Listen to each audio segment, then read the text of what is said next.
मुकं करोति वाचालं पंगुं लंघयते गिरिं यत्कृपातमहं वंदे परमानंद माधवम। माँ करुणामयी माँ के चरणों में प्रणाम करते हुए, श्री सद्गुरुदेव भगवान की चरण रज को प्रणाम करते हुए आप सभी को जय श्री कृष्ण। इस चैत्र नवरात्र के पावन दिनों में हम श्री शंकराचार्य जी ने जो स्तोत्र बनाया है, देव्य पराध क्षमापन स्तोत्र, इसके ऊपर हम चर्चा कर रहे हैं। देखो, पहले ही यह बात स्पष्ट कर दे, जो भाव उन्होंने बताया है वह उनके लिए नहीं है, हमारे जैसे सामान्य जीवों के लिए है। क्योंकि वो ऐसा कहते हैं, मैं मंत्र नहीं जानता हूँ, मैं यंत्र नहीं जानता हूँ, मेरे जैसा पापी कोई नहीं है, मैं आपको भूल गया हूँ। लेकिन ऐसा उनके साथ तो नहीं हुआ है, यह तो हमारी स्थिति है। इसलिए जैसे कोई वकील हो, वो वकालत कर रहा हो, ऐसे ही श्री शंकराचार्य जी हमारी ओर से, माँ करुणामयी माँ से वकालत कर रहे हैं, हमारी वकालत कर रहे हैं। तो यह जो स्तोत्र है, उनके 2 श्लोकों के ऊपर हमने चिंतन किया था। अब तीसरे श्लोक से हम माँ को प्रार्थना करते हैं। पृथिव्यां पुत्रास्ते जननी बहवः सन्ति सरला, परं तेषां मध्ये विरलतरलोऽहं तव सुतः। मदीयोऽयं त्यागः समुचितमिदं नो तव शिवे। कुपुत्रो जायेत क्वचिदपि कुमाता न भवति। हे माँ, ऐसा नहीं है कि मैं अकेला ही तुम्हारा पुत्र हूँ। पृथिव्याम, इस पृथ्वी में आपके बहुत सारे पुत्र हैं, लेकिन वो सब सरल हैं। लेकिन मैं जो हूँ वह विरल हूँ और साथ में तरल हूँ, यानी चंचल हूँ। देखो, सब बच्चे जो माँ के हैं वह तो सरल है, यानी भोले हैं, और मैं थोड़ा चालाक हूँ, मैं थोड़ा बढ़कर हूँ, मैं थोड़ा चंचल हूँ। कैसे? माँ को प्राप्त करने के लिए सभी लोग भिन्न भिन्न प्रकार से उपासना करते हैं, लेकिन मेरे पास तो ऐसा उपासना का बल नहीं है। मैं तो आपसे प्रार्थना करता हूँ कि आप मुझे अपनी गोद में बिठा लें। यह शंकराचार्य जी की विरलता दिखाता है कि मैं थोड़ा चालाक हूँ। जैसे कोई बच्चा रो रहा हो तो माँ उसे अपनी गोदी में बिठा देती है, ऐसे ही माँ तुम मुझे अपनी गोदी में बिठा दो। मेरे को कोई भी साधन करने की आवश्यकता नहीं है। अन्य लोग साधन करते हैं, वह सरल है। यह सरल थोड़ा अच्छा लगे, इसलिए शंकराचार्य जी ने इस शब्द का उपयोग किया। वास्तव में यहाँ शंकराचार्य जी कहना चाहते हैं वो भोले है, यानी वह मूर्ख है। यदि हम किसी को कहेंगे कि आपका बच्चा बड़ा ही भोला है तो उसे बुरा नहीं लगेगा, लेकिन ऐसा कह दे कि आपका बच्चा मूर्ख है तो फिर उनको बुरा लग सकता है। शंकराचार्य जी कहते हैं वह सारे मूर्ख है जो भिन्न भिन्न साधनों से माँ को प्राप्त करने का प्रयास करते हैं, क्योंकि ऐसे तो माँ पकड़ में नहीं आएगी। माँ को पकड़ में लेने के लिए, माँ की गोदी में बैठने के लिए एक ही रास्ता है, उनके लिए रुदन करे तो माँ अपनी गोदी में बिठा लेंगी। देखो माँ, मैं तो विरल हूँ, मैं इन सबसे थोड़ा अलग हूँ और तरल यानी चंचल भी हूँ। तो माँ, मदीयोयम त्यागः समुचितमिदं नो तव शिवे। हे शिवे, यानी हे कल्याणकारिणी, मेरा त्याग करना आपके लिए उचित नहीं है। देखो, यह शंकराचार्य जी ही माँ को सलाह दे सकते हैं कि हे माँ, मेरा त्याग करना आपके लिए उचित नहीं है। हम माँ को यह नहीं कह सकते। गोपियाँ कह सकती है कृष्ण को कि तुम सठ हो, तुम कितव हो, तुमने हमको धोखा दिया है, लेकिन हम तो नहीं कह सकते कि तुम कितव हो, हमारी ऐसी योग्यता नहीं है।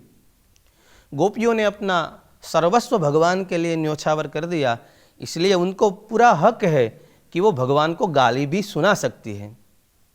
शंकराचार्य जी ने अपना पूरा जीवन इस देवी विचारों के लिए, अपनी माँ के कार्य के लिए बिता दिया। जो भटके हुए हैं ऐसे बच्चों को माँ से मिलाने के लिए अपना 32 साल का जो पूरा आयुष्य है वो माँ को न्योछावर कर दिया है, उनके चरणों में समर्पित कर दिया है। इसलिए शंकराचार्य जी कह सकते हैं कि मेरा त्याग करना आपके लिए उचित नहीं है, हम नहीं कह सकते। श्री किशोरी जी भ्रमर गीत गा सकती है, वह कृष्ण को खरी खोटी सुना सकती है, क्योंकि उनका पूरा हक है, उन्होंने अपना पूरा जीवन श्री कृष्ण को समर्पित कर दिया। लेकिन हम में ऐसी योग्यता नहीं है कि हम भगवान को सलाह दें। देखो, कई बार लोग भगवान को सलाह देते कि भगवान को ऐसा करना था, ऐसा करना था, लेकिन पहले अपनी योग्यता देखें कि भगवान को सलाह देने के लिए, उन्हें सजेशन करने के लिए हमारी योग्यता क्या है। तो शंकराचार्य जी कहेंगे कि मेरा त्याग करना आपके लिए उचित नहीं है। देखो, नामदेव भगवान को, पांडुरंग को सुना सकता है, और नामदेव ने सुनाया भी है। जब भगवान को थाल परोसा और भगवान ने पहले तो खाया नहीं, और खाया तो फिर छोड़ा नहीं, पूरा का पूरा खा गए, तो खरी खोटी सुनाई है। नामदेव कह रहे हैं, उच्छिष्टाची शिते देवा न टाकीसी बाहेरी, कोणी दिधली एवढी तुझ भूचणासी थोरी। हे प्रभु, आप कैसे कंजूस हैं, आप कितने लोभी हैं। आप पूरा का पूरा थाल खा गए, थोड़ा तो मेरे लिए बचाना होना, बचाते थोड़ा तो मैं भी उससे प्रसाद लेता, मैं भी सुबह से भूखा हूँ। पिताजी ने कहा है कि पांडुरंग को यह भोग लगा के बाद में तुम खा लेना, लेकिन आपने तो पूरा का पूरा चट कर दिया। तो वो भगवान को लालची भी कह सकते हैं, क्योंकि उनका पूरा हक है कहने के लिए। नामदेव कहते हैं, भगवान आपका पतित पावन जो नाम है वह वास्तव में गलत है। पतित यानी जो गिरे हुए हैं उनको भी पावन करने वाले ऐसे परमात्मा। तो आपका यह पतित पावन नाम है वह वास्तव में गलत है। एक काम करिए, जिसने आपको यह पतित पावन ऐसा बढ़िया वाला नाम दिया है, उनको यह जो नाम है वो वापस लौटा दीजिए। क्योंकि यदि आप पतित पावन होते तो मेरे जैसे पतितों को आप अवश्य ही पावन करते हैं, लेकिन आपने तो मुझे पावन नहीं किया। तो यह नामदेव सुना सकते हैं, लेकिन यह हमारी योग्यता नहीं है कि हम भगवान को सुना पाए। शंकराचार्य जी कहते हैं, मदीयोयम त्याग समुचित मिदम नो तव शिवे। मैंने अपने हर एक रक्त की बूंद आपके लिए समर्पित कर दी, मैंने अपना हर एक श्वास आपके कार्य के लिए, आपके विचारों को फैलाने के लिए समर्पित कर दिया। और यदि आप मेरा त्याग कर देंगी तो यह योग्य नहीं है, यह आपको शोभा नहीं देता। यह शंकराचार्य जी कह सकते हैं। शंकराचार्य जी ने कहा, माँ मेरा त्याग न कीजिए, क्योंकि आप तो शिवे हैं, आप तो कल्याणकारी है। और वैसे भी कुपुत्रो जाये तक क्वचिदपि कुमाता न भवति। पुत्र है वह कुपुत्र हो सकता है, कपूत हो सकता है, उनको पूरा हक है कि वह कुपुत्र हो जाए, लेकिन माँ कभी कुमाता नहीं हो सकती। गुजरातीમાં પણ છે ને, માવતર કમાવતર ન થાય, छोरू कछोरू થાય પણ मावतर कमावतर न થાય। तो माँ मैं कुपुत्र हूँ ठीक है, लेकिन आप कुमाता नहीं हो सकती। और यदि आप ऐसा कहेगी कि तुम्हारे में दोष है इसलिए मैं तुम्हारा त्याग करती हूँ, तो यदि बच्चा है वह मैला है, वह गंदा हो गया, तो क्या माँ उसको त्याग देंगी? वैसे भी बच्चा यदि गंदा हो जाए तो पास वाले भी कोई स्त्री कहेगी तुम्हारे बच्चे को देखो कैसा गंदा हो गया, उसको साफ कर दो। तो माँ यदि मैं गंदा हो गया हूँ तो आप मुझे साफ कर दीजिए, और वैसे भी मैं गंदा हो गया हूँ तो इसमें आपका ही कसूर है। ये शंकराचार्य जी आरोप कर रहे हैं माँ के ऊपर, यह आपका कसूर है। यदि आपने मुझे छोड़ा न होता, यदि आपसे मैं बिछड़ा न होता, तो फिर मैं गंदा भी न होता। इसलिए यह आपकी नासमझी के चलते मैं गंदा हो गया हूँ, इसलिए आप मुझे फिर से शुद्ध कर दीजिए, अपनी गोदी में बिठा लीजिए। तो यह शंकराचार्य जी को शोभा देता है कि यह माँ को खरी खोटी सुनावे। तो यह तीसरा श्लोक शंकराचार्य जी ने अपने हृदय के भाव को प्रकट करते हुए गाया। अब चौथे श्लोक के ऊपर हम थोड़ी चर्चा करेंगे। जगन्मातर्मात स्तव चरण सेवा न रचिता नवा दत्तम देवी द्रविणमपि भूयस्तव मया तथापि त्वं स्नेहं मयि निरुपमं यत् प्रकुरुषे कुपुत्रो जायेत क्वचिदपि कुमाता न भवति। हे माँ, तुम जगत की माँ हो और मेरी भी माँ हो।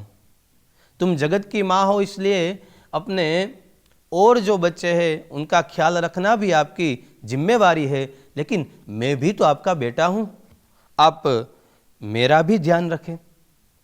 यदि कोई ऐसा कहे कि माँ के पास तो समय है नहीं, माँ कैसे ध्यान रख सकती है, क्योंकि और बच्चों को भी संभालना है, लेकिन यह बात जगदम्बा के लिए कहना गलत है, क्योंकि यह सृष्टि की स्थिति करना, उनका विनाश करना, उनकी उत्पत्ति करना, यह सब माँ के लिए तो एक साधारण कार्य है। उसके लिए उनको थोड़ी ना मेहनत होती है। वो तो इतनी शक्तिशाली है कि सहज ये सब हो रहा है, उनकी इच्छा के चलते यह सब हो रहा है।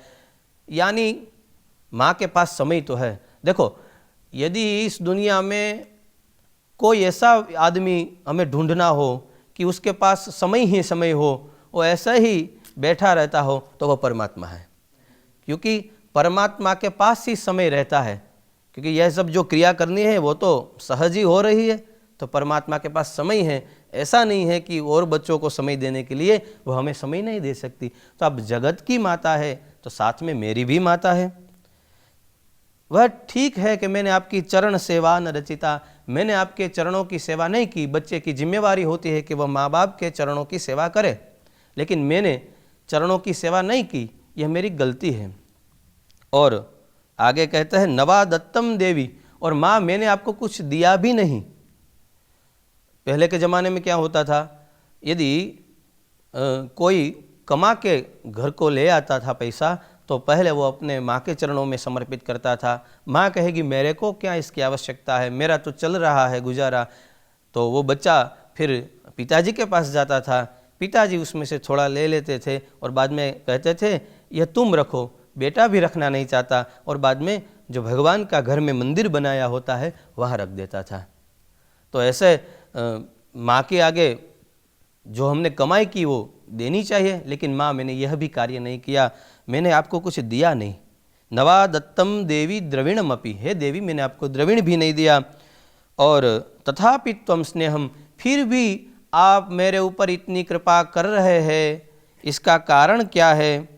इसका कारण यही है कि कुपुत्र हो सकता है लेकिन कभी कुमाता नहीं हो सकती। यह माँ जो आप मेरे ऊपर करुणा कर रहे हैं, मैं इतना गिरा हुआ हूँ, इतना पतित हूँ, फिर भी आप मेरे ऊपर जो करुणा कर रहे हैं, यह इसलिए कर रहे हैं कि आप मेरी माँ हैं और माँ का तो स्वभाव ही है करुणा करना।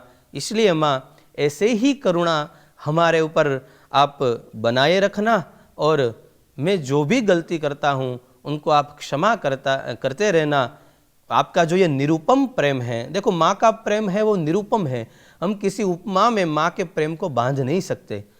माँ का प्रेम इतना निस्वार्थ है। तो है माँ, मैं तो आपका बालक हूँ, आप ऐसा ही प्रेम हमारे ऊपर बनाए रखना, ऐसी ही अनुकंपा हमारे ऊपर बनाए रखना, हमारे अपराधों को क्षमा करना। माँ हमें अपनी गोदी में बिठा लेना और हमें अपना प्रिय बनाना। ऐसे ही माँ करुणामयी माँ के चरणों में हम प्रार्थना करते हैं। शंकराचार्य जी के यह जो दिव्य भाव है उनको हम प्रणाम करते हैं। 2 श्लोकों के विषय में आज हमने चर्चा की, कल आगे के श्लोकों के विषय में हम चर्चा करेंगे। शंकराचार्य जी के ऐसे भावों को प्रणाम, माँ करुणामयी माँ की निरुपम करुणा को प्रणाम करते हुए आप सभी को जय श्री कृष्ण।